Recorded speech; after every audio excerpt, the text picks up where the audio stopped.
আসসালামু আলাইকুম সম্মানিত দেশবাসী। আজকের বিষয়টা হলো, যদি বাংলাদেশের প্রত্যেকটা সেক্টর তার তার নিজস্ব যে দায়িত্ব আছে, ওই যে দায়িত্বটুকু যদি পালন করতো তাহলে কেমন হতো। আমি যে কথাটি বলছিলাম যে এই ঋণ খেলাপির বিষয়ে, প্রায় 14,500 উপরে ঋণ খেলাপি, 14,000 কোটি টাকার উপরে। এই টাকা দিয়ে মোটামুটি একটি পথে সেতু হয়ে যেত। এই ঋণ খেলাপি বেশিরভাগ লোক কোন দলে জানেন? বিএনপিতে, চাঁদাবাজ বিএনপিতে। ওই যে খাম্বা তারিক আছে, খাম্বা তারিক নিয়ে আমি একটি এপিসোড করবো, যে তারিক বিএনপি নেতা, উনি কি করেছিল না করেছিল, ওই সময়কার ভূমিকা আমি ডিটেলস আলাপ করবো আপনাদের সাথে। তো আজকে যে বিষয়টা নিয়ে আলাপ করবে সেটা হলো এই আমাদের যার যার জায়গা যে দায়িত্ব পালন। যেমন ধরেন এই ব্যাংকের দায়িত্ব পালন, আমরা দেখেছি নির্বাচন কমিশনার চাইলে ওই যে ঋণ খেলাপি আছে না, ব্রাহ্মণবাড়িয়ার 2জন ঋণ খেলাপি, প্রায় 4,000 টাকার উপরে ঋণ খেলাপি 2জন, হবিগঞ্জের একজন, সিলেটের একজন, চট্টগ্রামের সম্ভবত 2জন। তো এই ঋণ খেলাপিদেরকে যেমন সরকার একটি পদক্ষেপ নিয়েছে, যেমন এই সরকার হলো বিপ্লবী সরকার, সেই হিসেবে সরকার প্রচারণা করছে যে হাবুটের জন্য।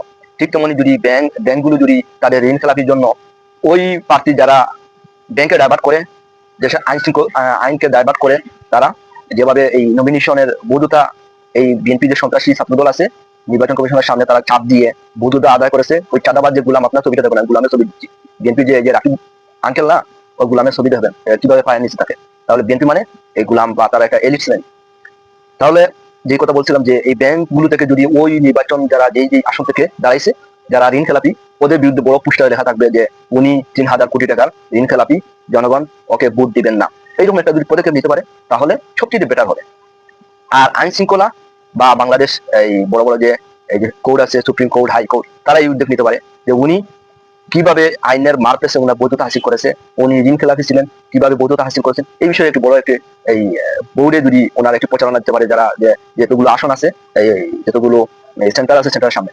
এইভাবে যদি যার যার জায়গা থেকে যদি আমরা এই শয়তান চাঁদাবাজ গুলোকে, বেশিরভাগ বিএনপি করে এই চাঁদাবাজ ঋণ খেলাপিদেরকে যদি এইভাবে যার যার জায়গায় যদি যার যার অবস্থানে যদি এইভাবে প্রচার করে, এইভাবে বড় বোর্ডে প্রচার করে ওদের বিরুদ্ধে যদি সবাই রুখে দাঁড়াতে পারতাম, তাহলে এইসব সন্ত্রাসী যারা আন্ডারওয়ার্ল্ডের এই সদস্য, অবশ্যই এরা আন্ডারওয়ার্ল্ডের সদস্য, কারণ এরা দ্রুত নাগরিক আছে। এমন এমন দ্বীপ আছে পৃথিবীর মধ্যে, যে এই দ্বীপে শুধু আন্ডারওয়ার্ল্ড বা সন্ত্রাসী গুলো থাকে, ওইখানে 2-1 জন আছে এই এইবার নির্বাচন যাচ্ছে, সংসদ নির্বাচনে, তাও বিএনপি করে।